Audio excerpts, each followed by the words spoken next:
कुबेर जी के पास कुछ नहीं बचा है बलराम जी। कुबेर जी का खजाना समाप्त हो गया।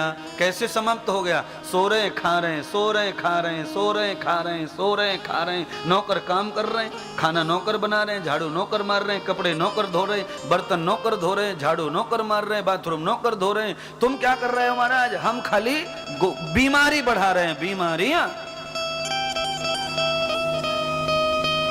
स्वास्थ्य बिगाड़ आंदोलन चालू है। हाँ? अरे हर काम के लिए खुद खड़े रहो, कोई करे तो करते रहो, पर आवश्यकता पड़ने पर आदमी को खुद बिना संकोच के अपने काम के लिए खड़े हो जाना चाहिए। संकोच कैसा है?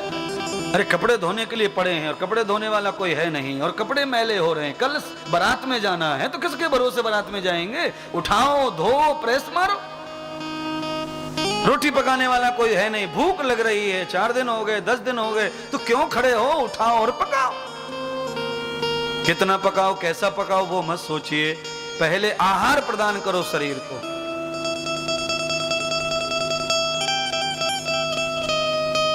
खड़े हो जाओ। है? बिस्तर संभालने वाले कोई आएंगे जब आएंगे, पर तुम सोए हो तो पहले बिस्तर तुमको ही संभाल के रख देना चाहिए महाराज।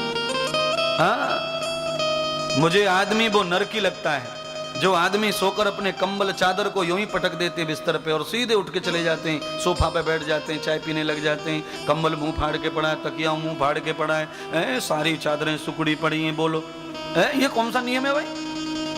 ये कौन सी संस्कृति है? देखो मैं सन्यासी हूं और मेरी सेवा करने के लिए लोग लालायित रहते हैं, लालची रहते हैं और दरवाजे पर खड़े रहते हैं हर समय, पर चादर बिस्तर सारे के सारे ये सारी चीजें मैं खुद करता हूं। आनंद हम ले रहे हैं तो कल भी आनंद बिस्तर दे, उसके लिए हमें बिस्तर को भगवान का आसन समझकर, क्योंकि जिसने हमें स्वर्ग से भी ज्यादा सुख दिया है उसे हमें संभाल के रखना चाहिए। किसी के भरोसे क्यों कम्बल छोड़ दें? हमें पता चेली आएगी, चेला आएगा, कम्बल को उठा लेगा, हम जानते हैं सब। तकिया भी सही कर देंगे, चादर को भी सही कर देंगे, पर तुम्हारी दरिद्रता का तो पता चल जाएगा गुरु महाराज कि तुम कितने पापी और दरिद्र हो।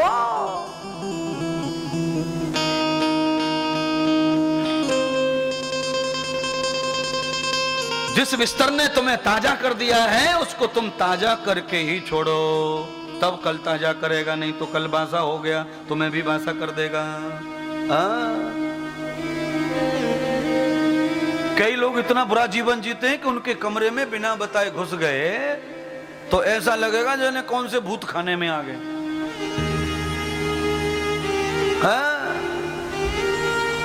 बड़ा मुश्किल है, गृहस्थों में ऐसा रहता है।